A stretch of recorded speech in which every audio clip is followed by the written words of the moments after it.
good afternoon. This will be in English, and we will talk about why it is important for security. Mesdames, Messieurs, bonjour.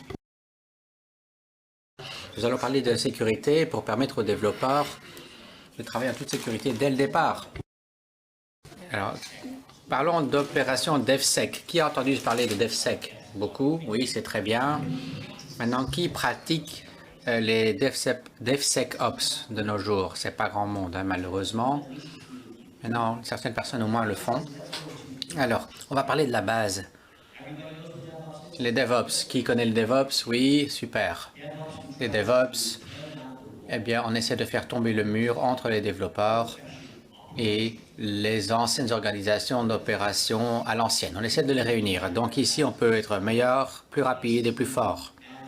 Et en fait, en tant qu'équipe DevOps, eh bien, on est propriétaire de ce qu'on crée. Donc on crée quelque chose, ça passe en production, là, il faut s'en occuper. C'est ça les DevOps. Donc, vous êtes responsable de ce que vous avez créé et pas vous ne lancez pas la patate chaude à quelqu'un d'autre. Maintenant, il y a un comble, un écart à combler. Alors, au niveau de l'opérationnel, on sait que la sécurité vient toujours à la fin du développement ou du cycle, du développement du logiciel, du SDLC, peu importe le nom. Soit on est déjà trop tard, ou alors on doit faire beaucoup de remises à niveau. Donc, on doit donner plus de pouvoir à ces développeurs, les DevOps, les ingénieurs DevOps, etc. Alors, ça, c'est moi. Brian Vermeer, développeur. Donc, je développe. Mais je fais aussi des petites conférences comme aujourd'hui. Et j'essaie de partager mon savoir-faire lors des ateliers. Moi, je fais en sorte que les gens comprennent le DevOps, le DevSecOps. Moi, je travaille dans l'écospace DevOps. Et on a dit que j'étais dans les 21 meilleurs développeurs Shaping Tech. Je ne sais pas ce que ça veut dire, mais ça a l'air important. Et donc, je travaille sur la communauté DevSecCon, co-leader. Donc, l'idée, c'est de changer d'état d'esprit. Je travaille pour Snyk. Snyk, c'est une société qui fait des outils de sécurité. Maintenant, quel est le problème? Quels sont les problèmes? Eh bien, résumons la situation. D'abord, remontons en 10 ans en arrière. Moi, je viens des Pays-Bas. Les Pays-Bas. Moi, je ne parle pas beaucoup français, mais j'aime bien le fromage. Et je travaille dans des banques, des compagnies d'assurance, des entreprises un peu à l'ancienne et parfois des agences gouvernementales. Il y a 10 ans, on a déployé 3 outils sur l'année. On avait créé plein de trucs et puis on avait le temps pour tester avant de passer en production. Maintenant, la donne a changé. Prenez le e-commerce. On essaie d'accélérer les choses. On essaie de faire 3 mises en ligne par jour, même si on peut. Mais qu'en est-il de la sécurité dans tout cela? Peut-on toujours faire des tests à l'ancienne si on déploie 3 fois par jour? C'est pratiquement impossible, n'est-ce pas? Donc, on se pose une autre question. Il y a un manque de sécurité dans l'état d'esprit en général. On développe, alors on pense à développer, on fait du nouveau, on fait en sorte que ça fonctionne. On développe. Mais, en bout de course, on a l'équipe sécurité dans son silo, comme avant avec le Dev et le Op il y a 5-10 ans, ou il y a longtemps. Donc, on doit quand même s'assurer d'une chose, c'est que la réflexion en matière de sécurité, l'état d'esprit en matière de sécurité, l'état d'esprit des responsables de la sécurité travaille sur l'adaptabilité, la lisibilité des codes, la taille des codes. Il faut commencer par le début. Parce qu'on commence toujours par le début et on fait partie d'une équipe. Et si on ne travaille pas en équipe, on doit être certain que les données du client qui sont dans notre système soient toujours protégées. Et on est dans la même équipe, je le répète. Et donc, que se passe-t-il si je développe quelque chose et en fin de cycle de vie, une des équipes de sécurité vient me trouver avec une grande liste de défauts? On fait un audit, on dit voilà, va réparer tous tes trucs. Vous savez ce que ça me fait ressentir, moi? Moi, j'ai travaillé dur pour développer, et puis il y a des frictions. Il y a encore plus de frictions dans l'équipe, et les développeurs détestent les gens qui font la sécurité, et ça devient réciproque. Parce que c'est que des cow-boys qui développent et ils ne pensent pas à la sécurité. Et donc, ça s'empire. Donc voilà, alors ça s'empire dans quelle mesure? Je vois que vous souriez derrière vos masques, donc je pense que vous avez vécu ce genre de situation. Vous hochez du bonnet, oui. Eh bien, On va prendre l'iceberg. C'est quoi un iceberg? Mais on est au-dessus, la partie immergée de l'iceberg. Ça, c'est que vos développeurs, ou qui est développeur? Levez la main, ou a été développeur dans une autre vie, oui. Donc vous comprenez, ça c'est la partie visible. Vous travaillez dur, vous suez pour créer un code. Très bien. Mais le code que vous créez, eh bien, ça ne représente que 10 à 20% du binaire que vous mettez en production. D'accord? Et on peut faire beaucoup de choses. On est très fiers du code. On fait des révisions de code. On fait en sorte qu'il soit lisible, de qualité, tout ça et tout ça. D'accord, c'est merveilleux. Maintenant, si je crée des codes, et voilà, à Java, mais pas besoin de le lire, il y a un défaut de sécurité dedans. Peut-être que vous l'avez vu tout de suite, peut-être pas. Peu importe. Eh bien voilà, ici, j'apporte un paramètre et on n'a pas bien géré et nettoyé le code et je le mets dans mon site web, dans ma page HTML. Parce qu'il y a une réponse avec un paramètre direct. C'est un problème de script classique de type 1. Et la plupart des développeurs aujourd'hui sont conscients, plus ou moins conscients de ce genre de choses. Mais ce n'est pas un sujet qu'on apprend à l'université. D'accord, bon, on peut capter qu'il y a un problème avec certains outils, avec le développeur, si on fait la bonne révision des codes. Mais ça représente quoi? 10% du risque. Ok, c'est bien, 10% et les autres? 90%. Parce que sous le service, sous la surface de l'eau, il y a la partie non visible de l'iceberg qui est énorme. Alors on commence par cette partie ici. Les packages open source, les cadres open, tout ce que vous implémentez avec votre package manager, l'APM, Maven pour Java, PyPI pour PyV, etc. Mais vous utilisez tous ces trucs pour créer le vôtre. Vous avez votre propre logique d'entreprise. Il y a une bonne raison. En tant que développeur, je ne veux pas dire qu'on va créer un lien avec une base de données. Non. Si la bibliothèque peut le faire pour moi, c'est bon. On ne doit pas y prêter attention. Moi, je me concentre sur les trucs plus smart, plus intelligents. C'est plus intéressant comme développeur. Donc, j'utilise des librairies, des cadres, des frameworks avec une autre librairie, etc., etc., etc., avec différentes couches. Est-ce que vous savez dans quelle mesure ça représente du volume, quel volume de code vous allez adopter? Juste parce que votre développeur a lu un truc sur Blog Post ou Stack Overflow, il dit voilà, apporte ceci, ça fonctionne. Oui, mais qu'est-ce que ça implique d'apporter tout cela? Eh bien, 80-90% des codes sont empruntés. Sont des codes empruntés. Donc, vous avez peut-être déjà lu ce problème. 2017. Aux États-Unis d'Amérique, il y avait une fois une entreprise qui s'appelait Equifax. 2017, donc. Je n'entre pas dans les détails sur l'entreprise, mais sur le problème. Ils utilisaient une version dépassée de PatchStruts 2. Il y avait un problème. Il y avait un défaut dans le framework, dans le cadre, pas dans le code customisé du développeur, mais dans le cadre qu'ils ont utilisé. Alors, l'idée, c'est que on peut entrer dans le système, se balader dans le système pendant des mois, et 140 millions de clients ont été compromis. Alors, non, je vais vous donner la timeline, la ligne du temps. Le 7 mars 2017, le problème dans la bibliothèque a été détecté. Il y a un patch. Le 12 mai, un mois plus tard, on a débuté le hacking chez Equifax. Ça faisait 66 jours qu'ils y étaient avant qu'on les trouve et qu'on mette le patch.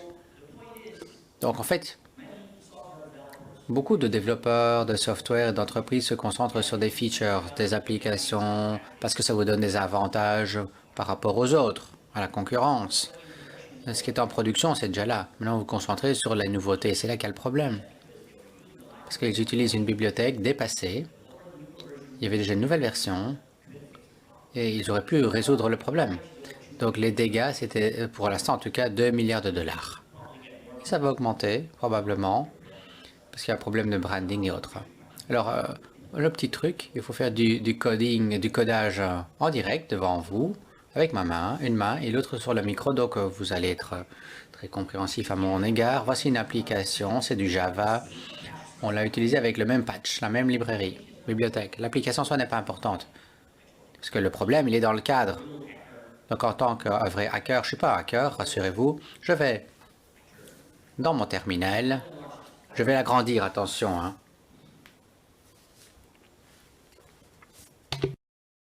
And you're still probably like, what? Et vous allez vous dire, mais qu'est-ce qu'il fout? Alors, je vous explique. Alors, voilà. C'est là qu'il faut apporter toute notre attention. Alors, le navigateur lance une requête et on fait quelque chose, il y a une réponse. On va faire ça old school, à l'ancienne, d'accord? Je vais utiliser curl et je vais faire une commande curl avec ce header, avec un type de contenu. Donc d'habitude, c'est du texte, du HTML, qui reconnaît ce type de contenu. Personne. C'est un contenu invalide. Ce n'est pas réel. Alors que se passe-t-il si on utilise ce contenu invalide? Eh bien, on se retrouve dans un flux exceptionnel. Et dans ce flux exceptionnel, pour une raison ou une autre, vous avez le droit d'utiliser de l'OGNL. C'est le langage, hein, Object Graph Navigation. C'est un langage d'expression. Et là, on peut appeler certaines fonctions et méthodes et créer de nouveaux objets. Et donc ici, c'est qu'il y a un problème. Là, on a créé un nouveau processus, donc on lance un nouveau processus. On lui donne un terminal avec un bash et on lui donne une commande arbitraire. Allez, on y va.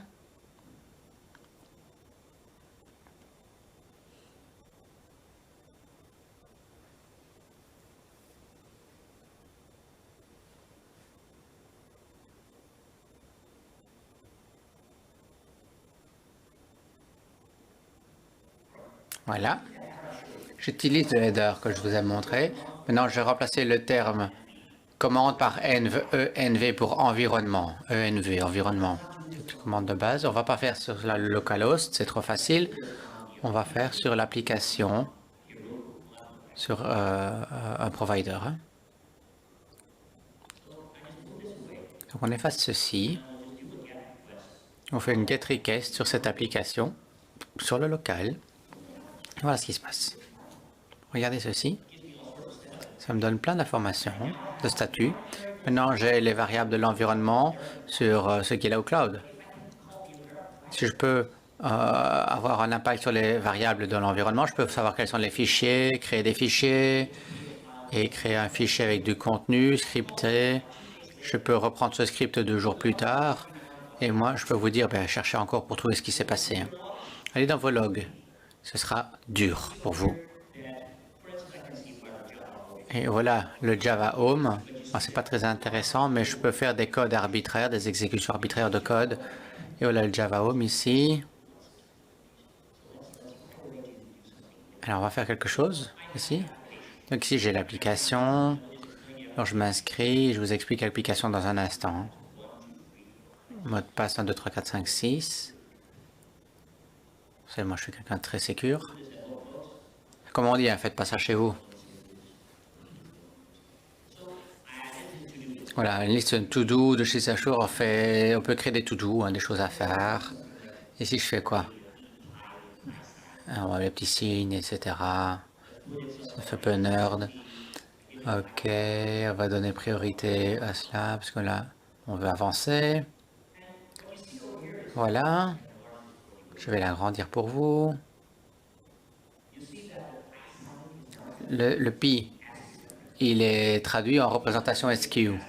On a utilisé la fonction native dans Java, dans le JDK. C'est un fichier qui est là dans le JDK. Intéressant, vous direz. Alors, la suite. On peut uploader des fichiers. Pas que des fichiers, des zips aussi. Oui, mais si mon zip il ressemble à ça, que se passe-t-il?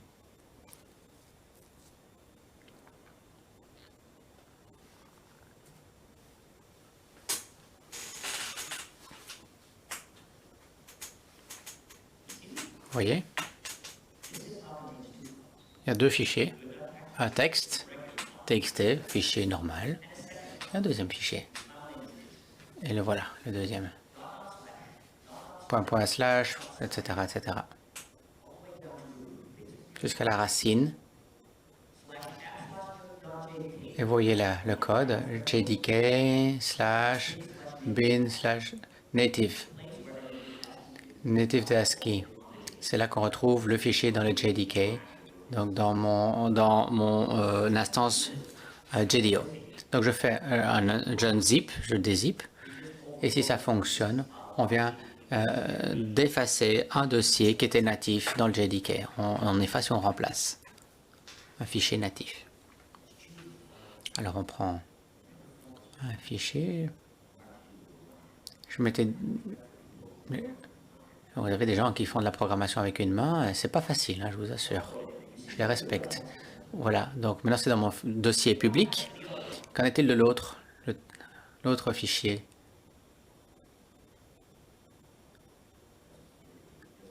On donne une date. Hein. Pour chaque label, ça va passer par là. Et voilà comment ça se traduit.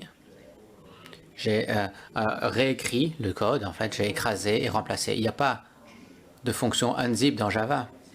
Donc on peut prendre les entrées zip, on peut voir ce qu'il y a comme stream, mais on ne peut pas tout simplement dézipper. Il y a une raison à cela, c'est qu'il faut savoir ce qu'on fait. Oui, mais qu'est-ce qu'on utilise? Une bibliothèque, et dans cette bibliothèque, eh bien, ils n'ont pas nécessairement nettoyé les noms des inputs, et donc ils n'ont pas nettoyé les points, slash, slash.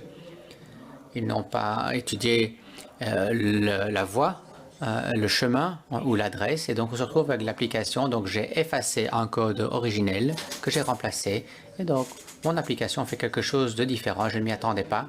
Pourquoi? Parce que je n'ai pas bien utilisé, j'ai utilisé la mauvaise version d'une librairie, d'une bibliothèque. J'aurais pu l'éviter. Si j'avais fait un scan de mon application, ça aurait été évitable. Donc j'ai importé le fichier.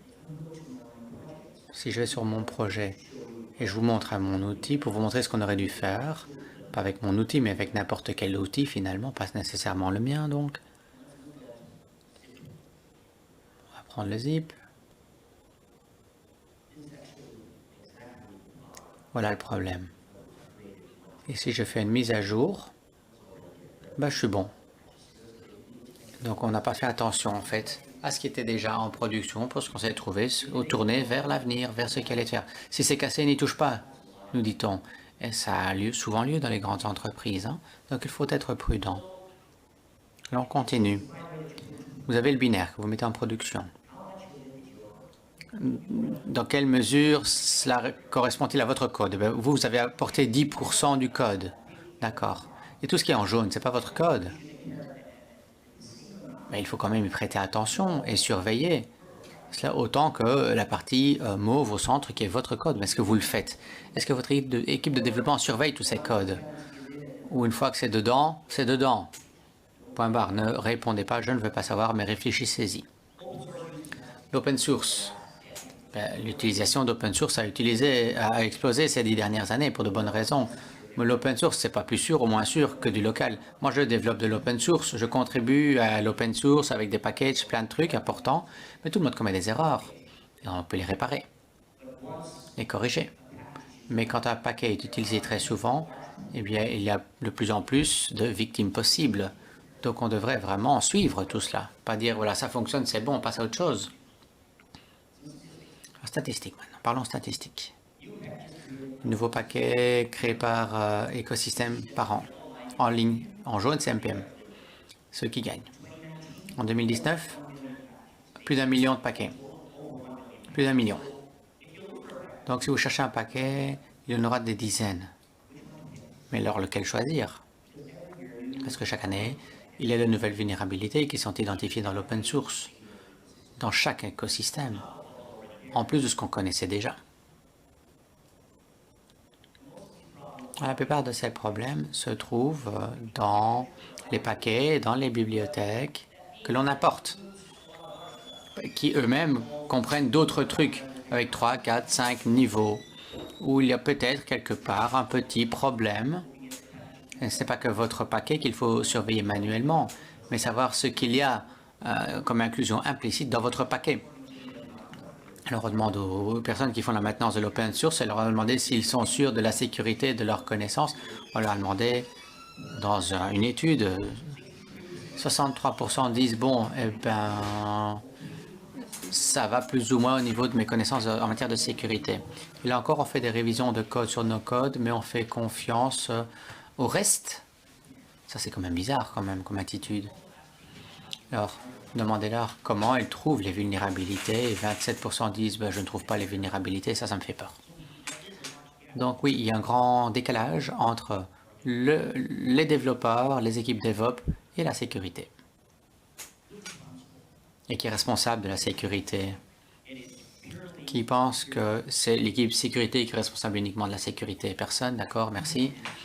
Qui pense que ce sont les développeurs? Levez la main. Bon, peut-être certains. Oui, mais c'est une responsabilité partagée finalement. Soyons honnêtes avec nous-mêmes. Maintenant, prenez les logiciels, les applications. 85% des personnes pensent que les développeurs doivent contribuer à la sécurité. Mais on parle de l'infrastructure en plus de cela, et ça c'est intéressant. Que signifie le terme infrastructure dans ce cas-ci? Alors, on en revient à l'iceberg. On passe au niveau suivant. Je vois que vous prenez des photos, je vais publier tout cela, rassurez-vous. Troisième niveau. Les conteneurs. Qui connaît les Docker? Docker, donc qui a utilisé Docker? Ou qui est-ce qui utilise Docker dans son organisation? Ou d'autres conteneurs, hein? Bon, peu importe, hein, mais... On va parler des conteneurs Docker, parce que ce sont les plus courants. Eh bien, ils reposent sur autre chose. La première chose dans un fichier Docker, c'est qu'on voit une déclaration, un statement d'Ubuntu, de Debian, Node.js, etc. Là, c'est un graphique sur 2019 avec une étude que j'ai faite sur le Docker, les conteneurs Docker. Les 10 images de base les plus populaires parmi les gratuites. Voici les vulnérabilités, les points faibles que j'ai trouvés. Donc, chacun avait des points faibles. Il était vulnérable. Alors, le problème, c'est que si vous prenez le Node.js, le grand paquet, eh bien, la dernière version repose sur un autre paquet. Debian Jessie, je pense. Donc, on a un système d'exploitation dans lequel on intègre cela, on le met dans le conteneur pour faire un tout petit service, un microservice Node.js. Est-ce que ça a du sens? Pas vraiment. Mais qu'est-ce que cela implique? Eh bien, on a un système opérationnel complet qui intègre beaucoup de binaires et tous ces binaires font quelque chose. Ils ne sont peut-être pas directement attaquables, mais il pourrait y avoir une chaîne quelque part avec laquelle on va relier tous ces points et contribuer donc à une attaque. Donc, il faut bien choisir son image de base avec prudence. C'est essentiel si vous voulez avoir un petit conteneur Docker, mais aussi qui est sûr. Dans cette enquête, cette étude, on avait posé une autre question. Comment est-ce que vous faites votre scan de l'image Docker pour l'opérabilité du système? Et 50% dit bah, on ne fait pas de scan. Donc on leur pose une autre question. Comment trouvez-vous les nouveaux points faibles quand le conteneur est déjà déployé? Presque la moitié a dit on ne sait pas, on ne le saura jamais. Et ça fait peur quand même. Alors on va faire un autre truc marrant. Exit. Yes, thank you. So let's go to... Alors je vous ai montré l'application. Hein. Bon, dites-vous que ça fonctionne comme dans un conteneur. Je peux préparer tout le conteneur, vous montrer les Docker, mais j'ai pas le temps pour ça. Mais ici, ça fonctionne sur un autre 8080. Donc ça, c'est grosso modo la même chose. Je n'ai pas besoin de toucher à l'application. Pourquoi? Eh bien parce que dans le conteneur que j'utilise, il y a un problème. Un code, une exécution de code arbitraire. Et ça, c'est dans le Tomcat. Donc j'utilise Tomcat pour lancer cette application. Il était possibilité de charger un JSP, un fichier JSP, sur un serveur via une demande spéciale. Ensuite, le JSP peut être demandé et tout code inclus peut être exécuté par le serveur. Très bien. On va exploiter la base de données. C'est ce que je préfère. On a plutôt exploit database. Donc ici, on a un code. Donc j'exécute en somme le code de quelqu'un d'autre, c'est pas mon code. Je peux faire deux choses. Je peux d'abord effectuer une vérification, un check, avec ce JSP. Donc ça c'est une ligne Java. Rien de spécial. Je vais vous montrer que ce n'est pas là. Le JSP n'est pas disponible. Par contre, si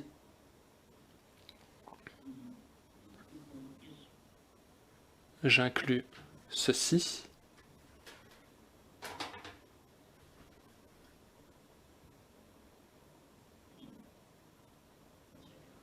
un instant.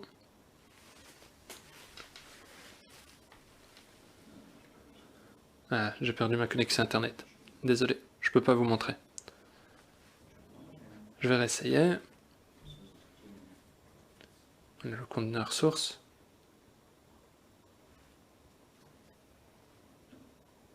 Non, ça veut pas. Bon. Qu'importe. Donc, un peu comme tout à l'heure, vous allez devoir me faire confiance, je peux insérer un script, une sorte de formulaire, un formulaire avec un champ. Et ce qui est intéressant, c'est ça. Chaque argument que j'ai et que j'envoie, je vais avoir le runtime et je peux l'exécuter dans le runtime. Donc au final, je crée une sorte de coquille pour moi-même et sans toucher à l'application, je suis capable de faire plein de choses en fonction de mes identifiants et de mes capacités. Sur Dark Container, on a quoi? On a une route. Si je ne fais rien, si je ne donne rien à un utilisateur particulier, j'ai au final, super pouvoirs parce que c'est au niveau route, au niveau des racines. Je peux faire plein de choses. Pourquoi? Bien parce que le conteneur est opérationnel et me donne accès, par exemple, aux bases de données. Donc ça, c'est un autre facteur d'attaque. Revenons-en aux diapositives.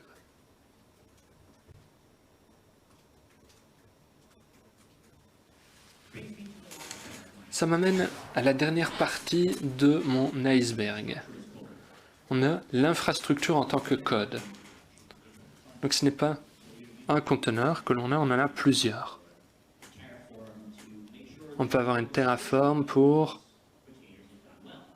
veiller à ce que les conteneurs soient bien imbriqués.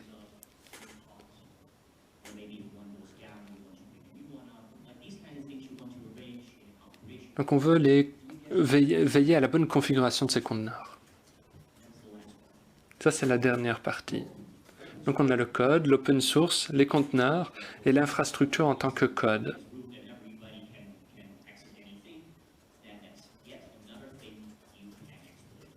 Et donc si quelqu'un a accès aux routes, il peut toucher à tout. Donc il faut faire attention. Alors quelle est la solution? Parce que moi je vous ai montré les problèmes jusqu'à présent. Mais quelle est la solution? La solution, elle se divise en 3 piliers. Tout d'abord la culture, ensuite les processus et ensuite les outils.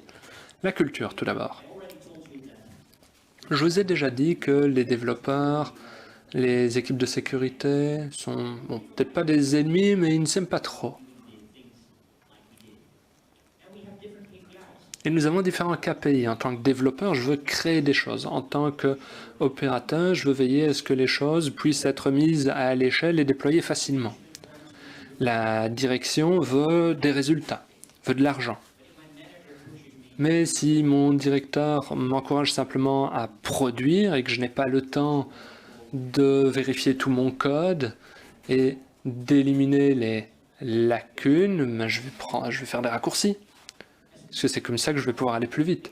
La sécurité, elle, veut éviter les failles.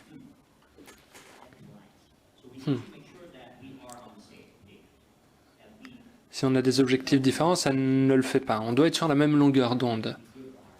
Développeur, sécurité, directeur, etc., on doit être sur la même longueur d'onde. On doit pouvoir collaborer. Il faut faire en sorte d'échanger, plutôt que de se dire non ou oui. Vous voyez ce que je veux dire? Ensuite, on a les processus. La pire chose à faire, c'est de mettre en œuvre de nouveaux processus. Personne ne veut ça? Personne? Regardez la façon dont on développe de nos jours. Comment est-ce qu'on développe des logiciels? Eh bien, on peut en faire de même. Par exemple, quand on a un CI pipeline, les développeurs de logiciels, ils vont vous regarder bizarre. Il faut, au final, adapter nos processus en intégrant la sécurité depuis le départ. Et ensuite, on a les outils. Il faut utiliser des outils qui nous permettent de réparer nos processus. Par exemple, si tous les tests sont verts avec ces outils, on peut passer en production. Vous savez vous savez ce que je vais essayer de faire si on me dit ça? Je vais simplement me dépêcher, trouver une façon d'avoir tous les feux au vert sans véritablement vérifier la sécurité. Donc, il faut des outils qui nous permettent de garantir la sécurité. Évidemment, ce qu'on veut, c'est créer un programme de promotion de la sécurité. Je vais vous expliquer ce que j'entends par là. On doit en fait jeter des ponts entre développeurs et sécurité. On a une équipe de sécurité et beaucoup d'équipes de développement. Pourquoi? Eh bien parce qu'on a un nouveau... souvent on se dit, on a un nouveau produit, on va créer une nouvelle équipe. Mais ces équipes, elles travaillent en silo. Avec DevOps. On a fait quoi? On les a combinés.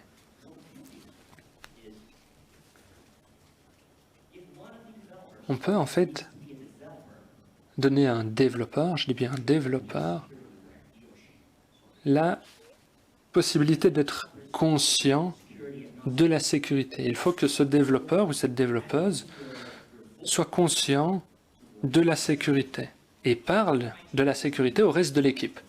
L'équipe, on veut qu'elle soit autonome évidemment, mais si j'ai des questions, je ne veux pas devoir passer par l'équipe de sécurité. Pourquoi? Bien parce que ça prend du temps, alors qu'on doit se dépêcher, le manager, le directeur, il veut des résultats, etc.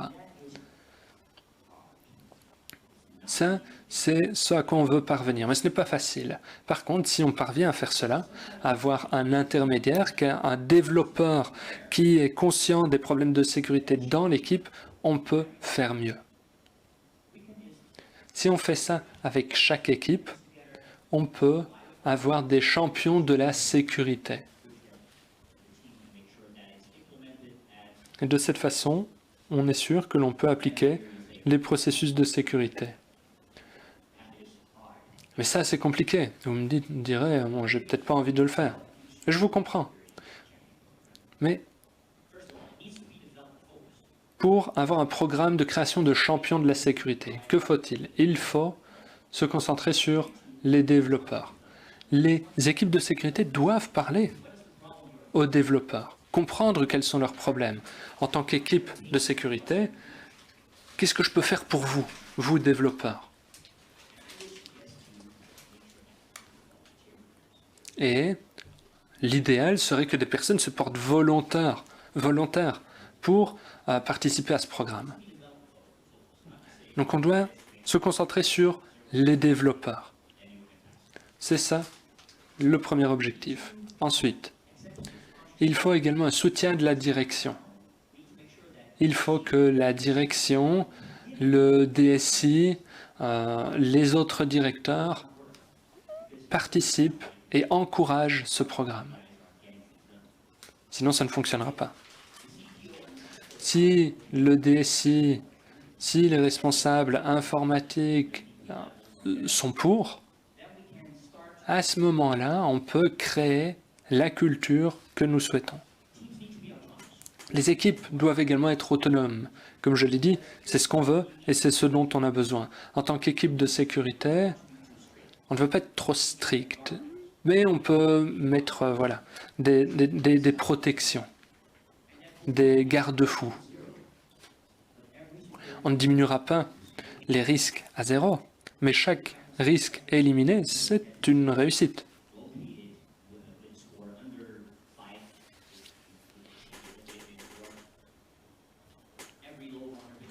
Donc à chaque fois qu'on identifie une vulnérabilité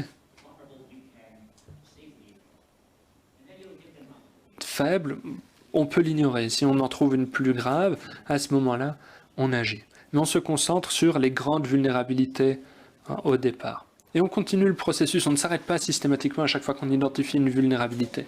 Donc l'idée, c'est de mettre en place des garde-fous et des outils qui permettent justement de garantir le fonctionnement de ces garde-fous.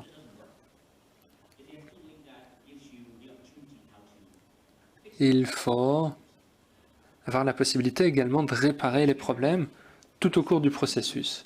Ensuite, coaching et mentorat. C'est bien d'avoir un mentor, un coach. En tant que champion de la sécurité, bon, j'ai peut-être pas toutes les réponses, mais je peux aller voir mon mentor. Mon mentor va me dire, OK, on peut faire ceci, on peut faire cela, c'est peut-être pas une solution parfaite, mais au moins on peut avancer et s'améliorer. Voilà, on y va, étape par étape. Donc l'idée, c'est d'être guidé. Et évidemment, chaque situation est différente. Donc, un coaching, un mentorat, ça peut aider. Et il faut également une discussion, un échange. Si les gens en parlent, au moins ils réfléchissent là-dessus. Ils se rendent compte que la sécurité, c'est quelque chose d'important. Donc il faut engager cette discussion, faire parler les développeurs, voir comment les influencer en matière de sécurité. Et ensuite, dernier point, les récompenses et la reconnaissance. Au lieu de dire « c'est faux, corrigez ça », non, on peut dire, écoutez, on a trouvé une dizaine de problèmes de sécurité, mais avec ça, on a réussi à en résoudre 8. Et si on faisait ça à l'échelle de l'entreprise? Et si on a justement la possibilité de réparer les problèmes au niveau de l'entreprise, on est bien vu, on peut avoir une promotion. Et donc là, on se dit, ah, je peux avoir un peu plus d'argent dans ma poche. Voilà, la récompense, la reconnaissance, ça marche mieux que le fait de punir. Donc la récompense plutôt que la sanction. On peut dire, OK, vous faites un bon boulot. On avait un problème de vulnérabilité, vous l'avez résolu en 2 jours. La classe. Voilà, et ça encourage les autres à identifier les vulnérabilités. Et ensuite, on a également les outils. Heureusement, notre entreprise fournit des outils. On a Sneak Code par exemple. On analyse votre code.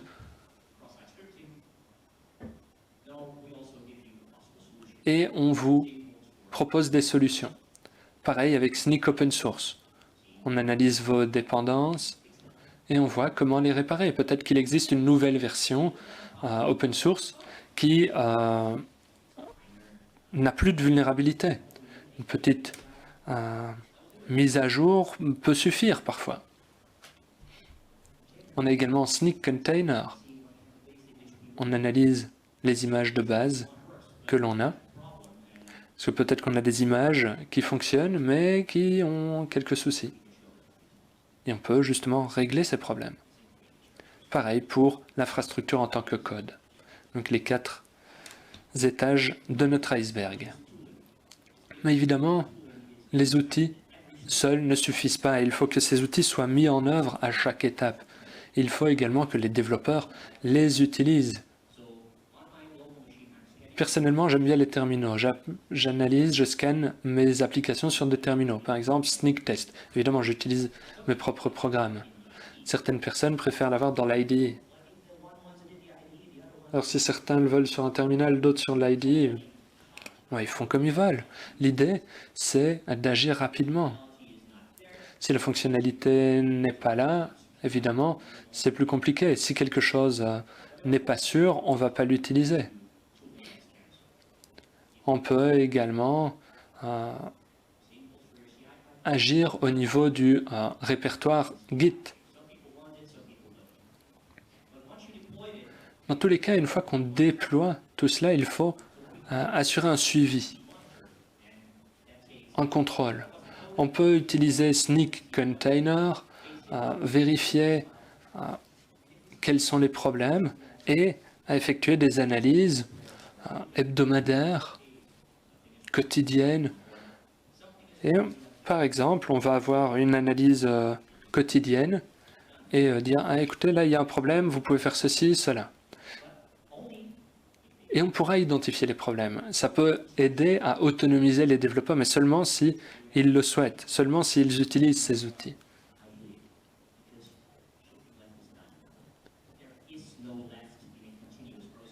Et vous savez, on dit souvent shift left, tourner à gauche, mais ce n'est pas suffisant. Ce n'est pas suffisant de prendre un virage. L'idée, c'est d'avoir des virages en continu. Il y a toujours des maintenances nécessaires, de nouvelles caractéristiques, de nouveaux outils. Il faut systématiquement s'améliorer. Il faut autonomiser les développeurs pour aider les équipes de sécurité à garantir la sécurité des processus dès le départ. Voilà pour ma présentation. Je ne sais pas combien de temps il me reste, quelques minutes peut-être.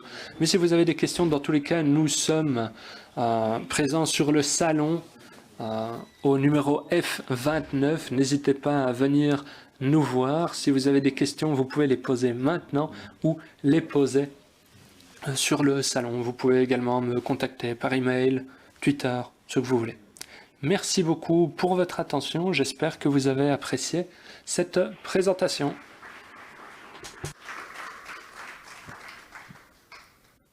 So for now, are there any questions? Donc, comme je le disais, avez-vous des questions? Pas de questions?